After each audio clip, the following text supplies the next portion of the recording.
Day of mourning for the NYPD as they join the family and loved ones of Officer Adid Fayaz for his funeral services. Officer Fayaz was shot and killed trying to buy a car over the weekend in a deal that police now say was a setup. Fellow officers stood at salute and in prayer as the procession for the funeral passed through the streets of Midwood, Brooklyn. CBS 2's Natalie Duddridge reports on how the officer is being remembered. A Muslim prayer, the only sound that could be heard in the street as officers lined up by the hundreds outside of the Mackey Mosque on Coney Island Avenue to say goodbye to one of their own, 26-year-old Adid Fayaz. Fayaz's family filled with deep sorrow as his flag-draped casket was escorted by officers, followed by his wife and 2 children, and the city's top leaders, including Mayor Adams. We lost a brother officer to a senseless act of violence. Police Commissioner Keechant Sewell said the 5-year veteran of the force was in line for a promotion. He learned and studied with passion, and he was well on his way to make sergeant. Over the weekend, Fayaz was off duty when he went to East New York with his brother-in-law to buy a car he had found on Facebook Marketplace. Authorities say it was a setup.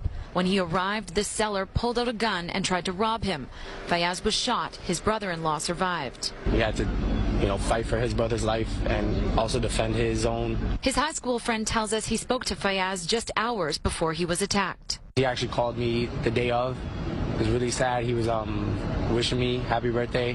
And then 3 hours later it happened. His friend says Fayaz bought and sold cars as a hobby. He was doing it as like a side gig, make extra money. Suspected gunman 38-year-old Randy Jones was arrested 2 days after the shooting and charged with first-degree murder and attempted robbery.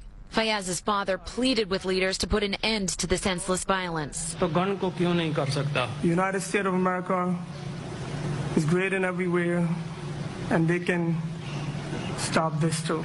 His family says he died a shaheed, a Muslim martyr defending his community and his family.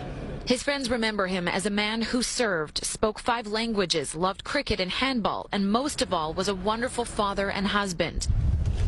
His wife was presented with the American flag for his service and a promise Fayaz's death will not be in vain.